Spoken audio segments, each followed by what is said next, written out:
वो पूछती है कि इस्तिखारा हम कब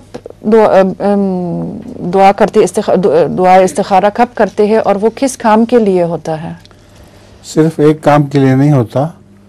जो भी इंसान ने काम करना हो शुरू नया, उसमें उसको दुआ इस्तिखारा करनी चाहिए। ख़ास तौर पर ब्याह शादी के मौके पर तो बहुत ज़रूरी है। लेकिन लोग ये गलती से समझते हैं कि इस्तिखारा का मतलब है इस्तखबारा। वो कहते हैं हमने बहुत इस्तिखारा किया है लेकिन कोई ख्वाब नहीं आई।